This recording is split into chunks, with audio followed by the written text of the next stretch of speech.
आज पटना में बड़ी राजनीतिक घटनाक्रम घटा। आरसीपी सिंह कभी नीतीश कुमार के चाणक हुआ करते थे, 2 नंबर का पोजीशन था जेडीयू में, अपनी पार्टी बनाई आशा के नाम से। आज पूरी पार्टी को प्रशांत किशोर की पार्टी जनसुराज में उन्होंने विलोपित कर दिया। प्रदेश अध्यक्ष जो मनोज भारती हैं, उनका दावा है कि बड़ा स्ट्राइक हमने कर दिया, बड़ा घटना आज राजनीतिक घटनाक्रम हुआ है बिहार में, क्या कहिए? अभी सबसे बड़ी बात तो यह है कि मान्यवर आरसीपी सिंह की कौन सी पार्टी है, ये बिहार की कोई जनता से जाकर के पूछ ले। बिहार के कोई एक जागरूक व्यक्ति से आप पूछ लीजिए तो नाम बता देंगे, तो मैं मान लूँगा कि भाई उनकी पार्टी कोई थी।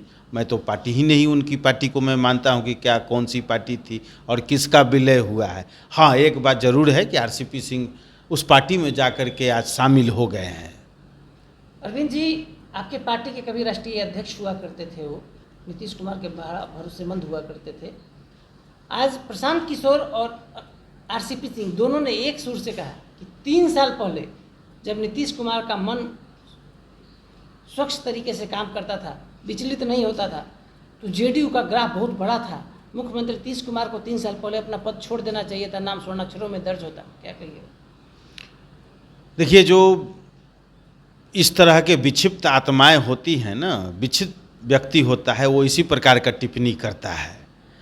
देखिए ना, कल कितना बढ़िया आदरणीय मुख्यमंत्री नीतीश कुमार जी ने पटना वासियों के लिए, बिहार वासियों के लिए जिस प्रकार सबवे का जो मल्टीपर्पस जो वहाँ बिल्डिंग बनाई गई है जीपीओ गोलंबर के निकट, वहाँ से स्टेशन जाने में जो लोगों की सुविधाएं बहाल हुई है, लोगों को जो असुविधाएं पहले होती थी, वैसे जगह पर आज जाकर के देखिए कितना बढ़िया। पटना में मेट्रो का निर्माण हो रहा है, पटना में मैरीन ड्राइव का निर्माण हुआ, और पूरे राज्य में आज विश्व संग्रहालय दिवस है।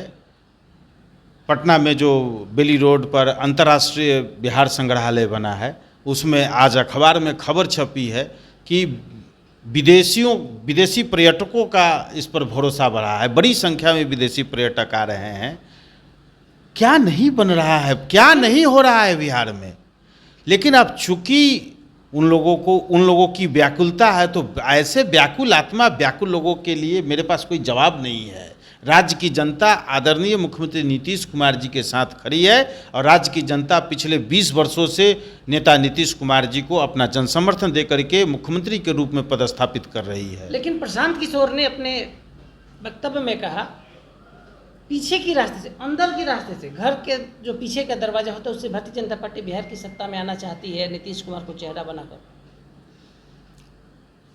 अभी एनडीए का महीना पहले पूरे एनडीए में शामिल सभी दलों का जिला स्तरीय सम्मेलन, सफल सम्मेलन का आयोजन हुआ, जिसमें एनडीए में शामिल सभी 5 दलों के प्रदेश अध्यक्ष उस सम्मेलनों में गए, और बड़ी संख्या में बिहार के लोगों ने उस सम्मेलन में हिस्सा लिया, और उस सम्मेलन में संकल्प लिया कि 25 से 30 फिर से नीतीश कुमार जी, नहीं सुनिए ना, 25 से 30 फिर से नीतीश का जो हमारा नारा है, और इस पर मुहर लगाया एनडीए के जिला सम्मेलनों में राज्य की जनता ने। तो यहाँ तो कोई सवाल ही नहीं है, सारे एनडीए में शामिल दल के लोग कह रहे हैं।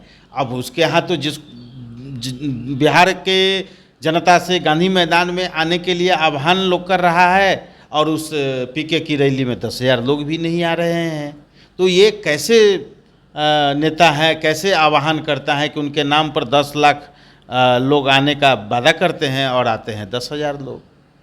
प्रशांत किशोर ने कहा कि आरसीपी लीड करेंगे, क्या कहिएगा?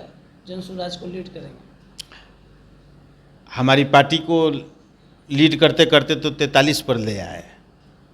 अब देखिए वो उसका क्या होता है। चुनाव का सामना करना होगा, और अभी निकट भविष्य में 2-4 महीने में बिहार चुनाव में जाने वाली है।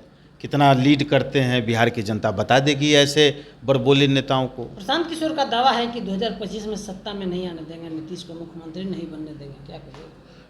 प्रशांत किशोर जेडीयू के बारे में 2024 के लोकसभा चुनाव के संदर्भित करते हुए 4 सीट जीतने का दावा किया था। कहा था कि जेडीयू को 4 सीटें से ज़्यादा मिल जाएगी तो मैं राजनीति छोड़ दूंगा।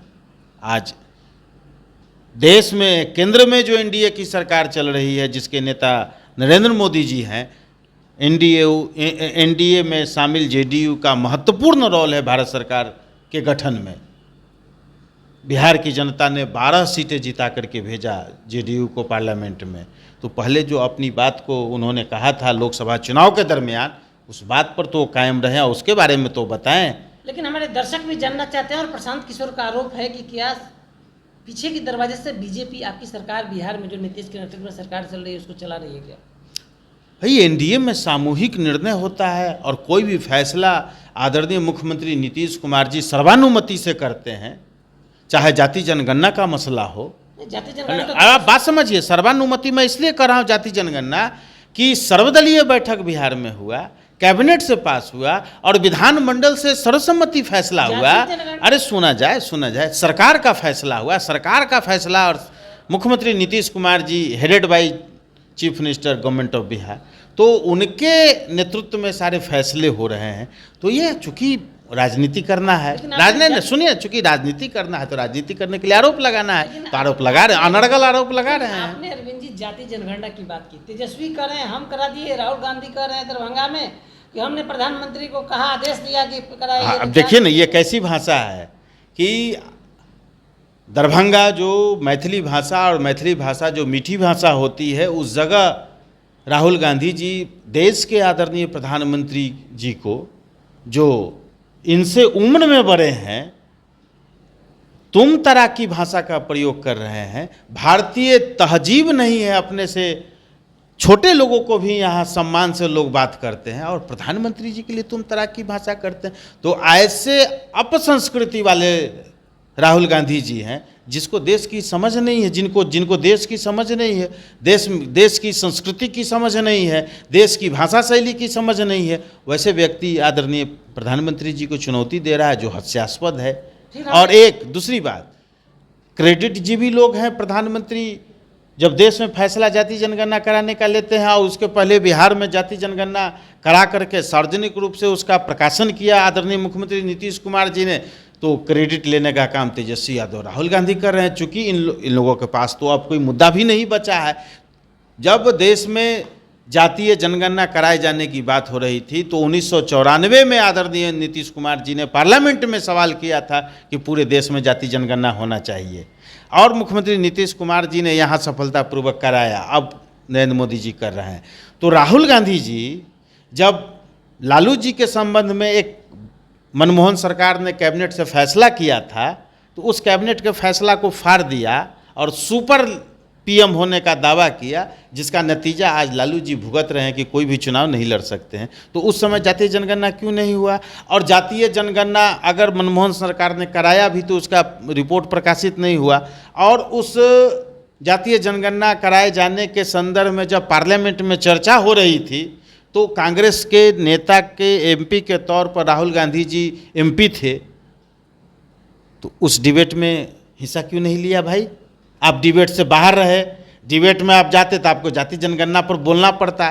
तो आपकी मंशा तो उसी समय से घृणित थी, घृणित मानसिकता के लोग हैं आप लोग, जाति जनगणना की बात कर रहे हैं वोट के लिए। तो ऐसे लोग। अंत में अरविंद जी, हम पुनः बिहार लौटते हैं। राहुल गांधी के बाद प्रशांत किशोर और आरसीपी का जो मिलन आज हुआ है, एनडीए अलायंस, जो उनका दावा है कि हम सत्ता में नीतीश कुमार को नहीं लौटने देंगे, एक लाइन में क्या जवाब होगा आपको?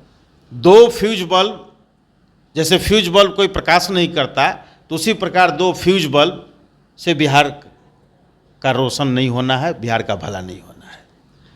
तो आप सुन रहे थे जेडीयू प्रवक्ता अरविंद निषाद हैं, पिछड़ा वर्ग के बड़े चेहरा हैं, नीतीश कुमार के बड़े कार्यकर्ता में इनकी गिनती होती है, प्रवक्ता है, प्रदेश प्रवक्ता है। बड़ी बात कह दी आरसीपी सिंह और प्रशांत किशोर पर, कह दिया कि दो फ्यूज बल्ब। व्यवस्था परिवर्तन की बात भी वो लोग कर रहे हैं, सत्ता परिवर्तन नहीं, व्यवस्था परिवर्तन करेंगे। अपनी व्यवस्था को परिवर्तित करने में लगे हुए हैं वैसे लोग, लेकिन उनकी अपनी भी व्यवस्था परिवर्तन बिहार की जनता उनको नहीं होने देगी। तो अंत में इन्होंने अपना मुख्य बात कह दिया कि वो जो उनका दावा है कि हम व्यवस्था परिवर्तन, बिहार में सत्ता परिवर्तन करने नहीं, व्यवस्था परिवर्तन करने हैं, इस पर साफ कह दिया कि दो फ्यूज बल्ब बिहार में व्यवस्था परिवर्तन भी नहीं कर सकते हैं। वो अपनी व्यवस्था को ठीक करने के लिए अपना हाथ पांव चला रहे हैं। हमारे सहयोगी शन्नी के साथ कौशलेंद्र, पटना से।